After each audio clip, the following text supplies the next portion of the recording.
केंद्र सरकार ने क्विक कॉमर्स कंपनियों को कहा है कि 10 मिनट डिलीवरी की ब्रांडिंग को बंद कर दो।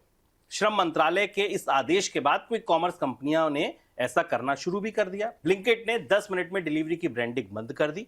10 मिनट में डिलीवरी की व्यवस्था को गिग वर्कर्स पर दबाव के तौर पर देखा जा रहा था और इसके खिलाफ संसद में भी आवाज उठी थी।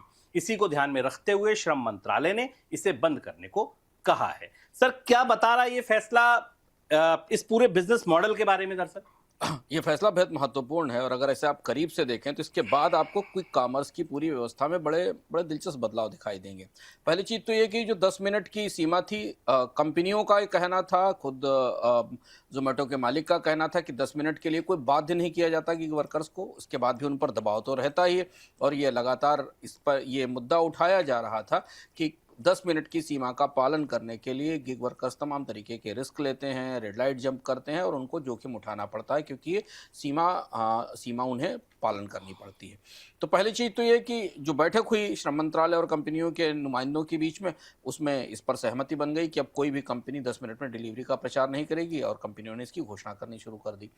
इसके बाद जो होगा वो बेहद दिलचस्प है, देखने वाला होगा। इस बात की पूरी संभावना है कि कंपनियां इसका प्रचार बंद कर देंगी और इसकी जगह एक्सप्रेस सर्विस लॉन्च कर देंगी, जो हमें कई जगह दिखाई देती है। जोमेटो ने इस सर्विस का इस्तेमाल कुछ शहरों में शुरू कर दिया है, जहां 50 रुपये या 60 रुपये एक्स्ट्रा देकर अपना ऑर्डर सामान्य से कम समय में आप में पा लेते हैं। हालांकि आता वो भी कम समय में नहीं है, लेकिन अगर नॉर्मल डिलीवरी 50 मिनट की आपके फूड ऑर्डर की दिख रही है और 50 रुपये का VIP पास ले लें तो वो डिलीवरी आपको 20 मिनट में 25 मिनट में मिल जाती है। तो अब कंपनियां इस व्यवस्था को एक रेगुलर दूसरे सिस्टम में ले जाने की कोशिश करेंगी। जिस तरीके के संकेत हैं, वो डिलीवरी के लिए एक एक्सप्रेस सर्विस लॉन्च करेंगी, जहां वो एक अतिरिक्त फीस या बाकी चीज़ें चार्ज कर सकती हैं। धीमे धीमे भारत में डिलीवरी सेवाओं में नॉर्मल और एक्सप्रेस सर्विस का स्ट्रक्चर बनता दिखाई दे रहा है। कई लॉजिस्टिक्स कंपनियों ने भी अभी करना शुरू किया है कि आप नॉर्मल से और एक्सप्रेस सर्विस के बीच में एक्स्ट्रा प्रीमियम पे करिए।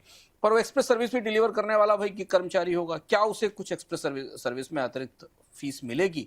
क्या उसे जल्दी डिलीवर करने के लिए कंपनियां कुछ ऐसा करेंगी या देंगी? ये देखने वाला होगा। लेकिन क्विक कॉमर्स, जो क्विक कहा जा रहा था, जो उसकी पूरी परिभाषा थी 10 मिनट वाली क्विक कॉमर्स की, वो परिभाषा यहाँ खत्म हो जाती है, डाइल्यूट हो जाती है और उसके बाद अब वो 15 मिनट, 20 मिनट और आधे घंटे में आपकी डिलीवरी किस हिसाब से, डार्क स्टोर आपके घर के आसपास कहाँ कितनी दूरी पर है, इस आधार पर निर्धारित होगी। पर ये बड़ा बदलाव है। क्विक कॉमर्स को क्विक होने में अब क्विक कॉमर्स को क्विक कहना थोड़ा कठिन हो जाएगा।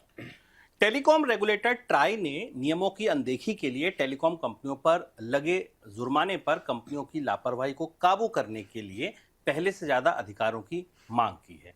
इसके लिए ट्राई ने दूरसंचार विभाग को लिखा है। अभी तक ट्राई के पास जो अधिकार हैं, उनके तहत वह कंपनियों पर बहुत ज़्यादा जुर्माना नहीं लगा पाते, बहुत ज़्यादा जुर्माना नहीं भी लगा पाते और जो लगा भी देते हैं उसकी उगाही नहीं हो पाती है।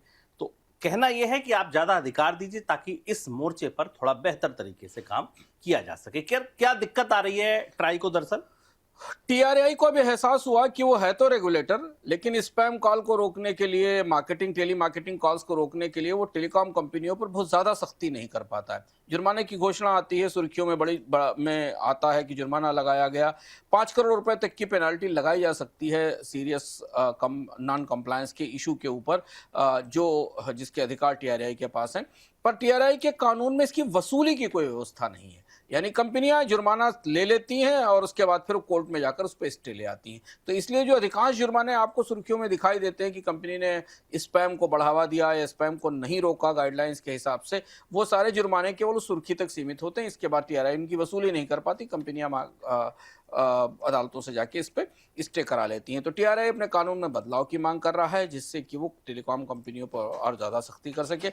मामला केवल सिर्फ और सिर्फ स्पैम का है और जो टेली मार्केटिंग कॉल्स का है, जिनको टेलीकॉम कंपनियां उन नियमों का, उन शर्तों का पालन नहीं कर रही हैं, जिस पर वो पिछले 2-3 साल से बार बार वादा करती हैं कि इसे पालन किया जाए, और अंततः पिछले 5-6 महीने से TRAI ने जुर्माना लगाना शुरू कर दिया है। देखना होगा कि सरकार क्या TRAI कानून में संदर्भ में संशोधन लेकर आती है या नहीं।